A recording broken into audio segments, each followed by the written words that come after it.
Hello friends, you can achieve more book का ये topic मैं आप लोगों के साथ शेयर कर रही हूँ टाइम की वैल्यू के लिए। Tame your time. Achievers think in terms of seconds, minutes and non achievers think in terms of hours and days. वो हमेशा ये कहते हैं काश मेरे पास ज़्यादा टाइम होता, काश दिन में 24 घंटे होते। ये फ्रेजेस आपने कई बार सुने होंगे, लेकिन आप उन एक्स्ट्रा घंटों का क्या करेंगे, उनको कैसे यूज करेंगे, ये मैटर करता है।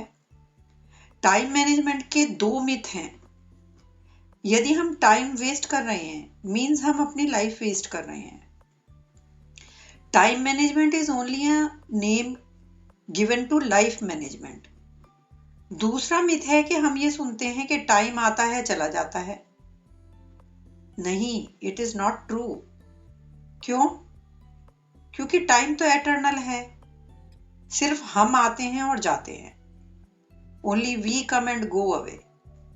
जैसा हम कहते हैं मनी के लिए, मनी को यूज कर सकते हैं या अब्यूज कर सकते हैं, इन्वेस्ट कर सकते हैं या स्पेंड कर सकते हैं।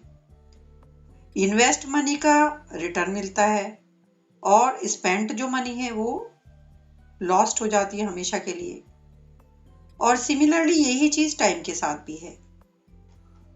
Time can be either invested और स्पेंट। इन्वेस्टेड जैसे एजुकेशन में, हेल्थ में, स्किल में, सेल्फ डेवलपमेंट में, रिलेशनशिप में, ये हुआ हमारा इन्वेस्टमेंट। और स्पेंट किस तरह से होता है हमारा टाइम?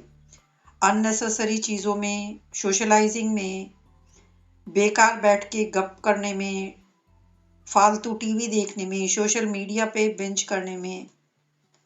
तो यदि हम टाइम वेस्ट करते हैं तो टाइम हमें वेस्ट करेगा। टाइम एक अपॉर्चुनिटी प्रोवाइडर है।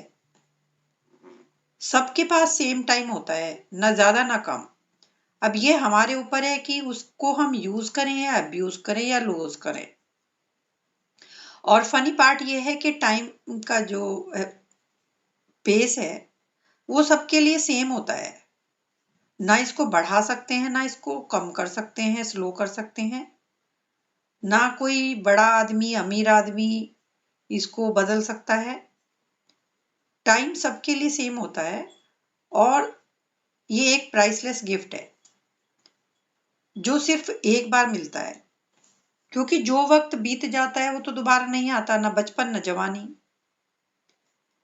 यहाँ पर राइटर एक एक्सपेरिमेंट करके बता रहे हैं कि किस तरह से हमें टाइम को खराब नहीं करना लेना चाहिए अपने इमटेरियल चीजों पे।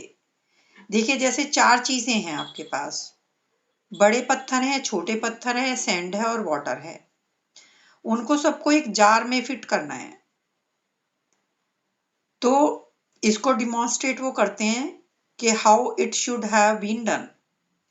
तो वहां पर सबसे पहले बड़े पत्थर डालिए, उसके बाद छोटे पत्थर, उसके बाद थोड़ा सैंड और लास्ट में पानी जो इजीली वहां पे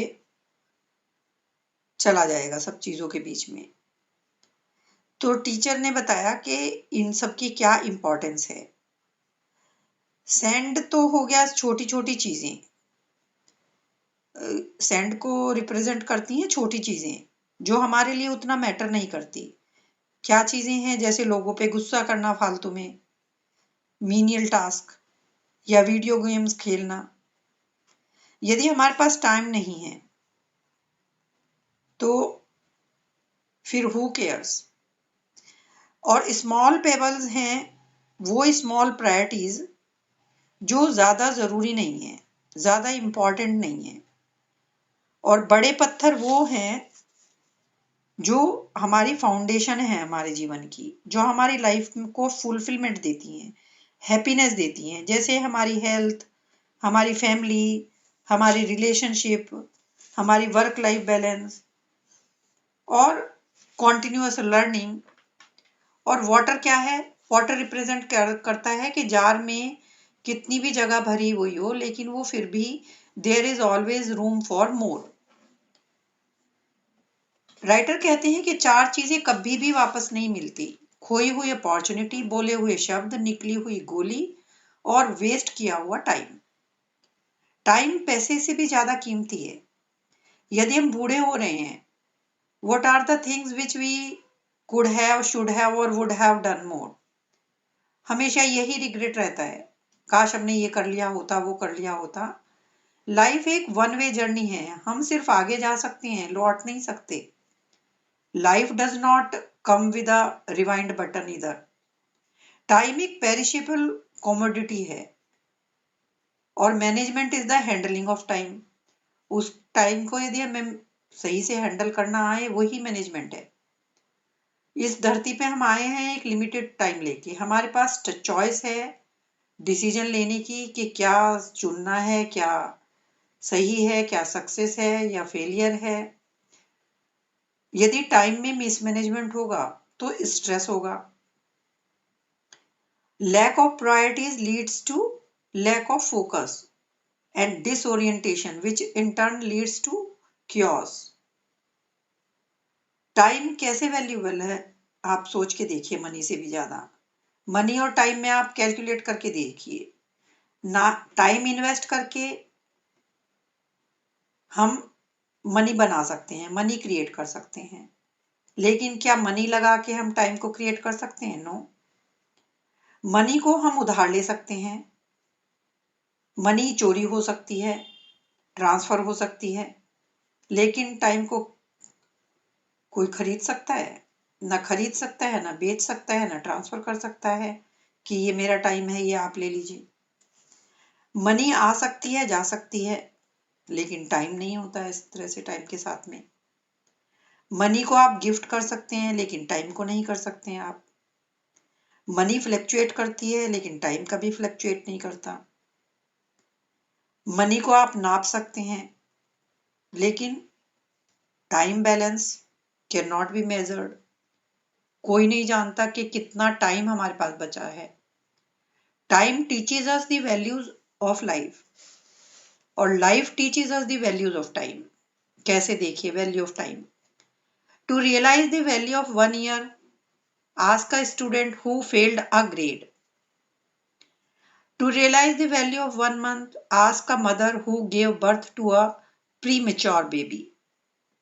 To realize the value of 1 day, ask a person who was born on 29th February. To realize the value of 1 hour, ask a person who waited for his lover. To realize the value of 1 minute, ask a person who missed the train. To realize the value of 1 millisecond, ask a person who won a silver medal in Olympics. कुछ major time wasters ये चीज़ों को avoid कर सकते हैं। Indecision, procrastination, poor organisation, lack of priorities, lack of planning, unplanned interruptions, faulty implementations leading to loss, lack of clarity, careless mistakes, unnecessary meetings, poor communication, poor use of travel time। Procrastination में सबसे बड़ा time Wester है। ये time पूरा खराब कर देता है। अनजस्टिफाइड पोस्टपोनमेंट, यदि हम करते रहते हैं चीज़ों का कि कल करेंगे, परसों करेंगे, जिसका मतलब है वो चीज़ें जो करनी, जो नहीं करना, जो ज़रूरी हैं, यानी आपको कर लेनी चाहिए थी, that which could be done, should be done, must be done. जो चीजें की जानी चाहिए उनको ना करना, ये बहुत गलत है, अनजस्टिफाइड है, इररिस्पॉन्सिबल है। लोग वो करना पसंद करते हैं जो इजी लगता है, जो अच्छा लगता है, प्लेजरेबल लगता है, रादर देन जो इम्पोर्टेंट है। तो यदि कुछ किया जा सकता था लेकिन हम वो ना करें, ये केयरलेस बिहेवियर है। If something should be done but we are not doing, ये एक स्टबर्ननेस है। प्रोक्रेस्टिनेशन एक एस्केपिस्ट बिहेवियर है। They don't have the courage to face the situation, इसलिए वो लोग चीजें पोस्टपोन करते रहते हैं। और इसके बहुत सारे कारण हो सकते हैं। फैटीग हो सकता है, कैजुअल अप्रोच हो सकता है, डिसइंटरेस्ट हो सकता है, और प्रोक्रेस्टिनेशन की वजह से बहुत नुकसान भी होता है हमारे फाइनेंस में, हमारी हेल्थ में, हमारी रिलेशनशिप में। तो इसको ओवरकम कैसे करें? इसके लिए हमें अवेयर रहना होगा, इवेलुएट करना होगा, डिसाइड करना होगा कि अपनी इनर्शिया को हमें तोड़ना है और शुरू करना है। Never leave till tomorrow which you can do today. Stop procrastination. Isn't it time that we put off